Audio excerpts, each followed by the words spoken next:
मराठी भाषेसंदर्भात आम्ही हिंसाचार करणार, काय उखडायचे ते उखडा। देवेंद्र फडणवीस हा महाराष्ट्र आहे, चांद्यापासून ते वांद्यापर्यंत हे राज्य मराठी माणसाचे आहे।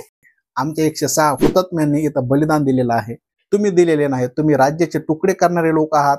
आज तुम्ही राज्याचे मुख्यमंत्री आहात म्हणून जरा गप्प आहात। ज्या दिवशी तुमचे मुख्यमंत्रीपद जाईल तेव्हा तुम्ही वेगळा विदर्भ मागणार आहात, असा घणाघात शिवसेना खासदार संजय राऊत यांनी केलेला आहे। खोक्याची भाषा फडणवीसांनी करू नये। संजय राऊत यांनी नुकतंच पत्रकारांशी संवाद साधला।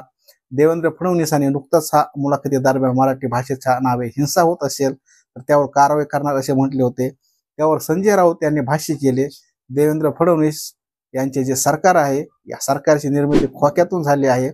ज्यांनी 50 खोके एकदम ओके अशी घोषणा कैलास गोरंट्याल यांनी दिली होती, त्यावेळी ते आमदार होते। यांनी विधान भवनाच्या आवारात विधानसभा सुरू असताना ही घोषणा त्यांनी दिली आणि मग देशात पसरली।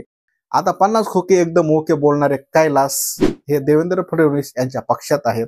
कैलास यांनी सांगितलं आहे की एका मतदारसंघात निवडणूक जिंकण्यासाठी 100 कोटी खर्च केले। सरकारी वाहन, पोलिसांच्या वाहनातून पोलिसांचे वाटप सुरू होते। त्यानंतर कैलास असे म्हणतात की आमच्यासारखे कार्यकर्ते याला कुठे पुरे पाडणार, त्यामुळे मला भाजपात यावं लागल, हे काल कैलास यांनी म्हटलं आणि आज भाजपात आले। तेव्हा खोक्याची भाषा फडणवीस यांनी करू नये असं संजय राऊत यांनी म्हटलेलं आहे। राहुल गांधी यांनी पंतप्रधान मोदी यांनी 100 जागांच्या कशा प्रकारे हेराफेरी केल्या याबद्दल जी मोहीम उघडी केली त्याबद्दल फडणवीस यांनी बोलायला हवं। त्यांच्या मंत्रिमंडळात जे मंत्री बसलेले आहेत अजूनही त्यांच्याकडे खोक्यांची ओढाताण सुरूच आहे, त्यावर त्यांनी बोलावं।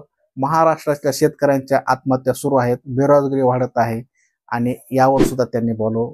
किती काळ तुम्ही उद्धव ठाकरेंवर अडकून पडणार आहात? आता उद्धव ठाकरे आणि राज एकत्र आहेत, या धक्क्यातून ते सावरलेले नाहीत। त्यामुळे देवेंद्र फडणवीस यांना गमती जमती करायची सवय आहे, याकडे एक विनोद म्हणून पाहायला हवं असेही संजय राऊत यांनी म्हटलेलं आहे।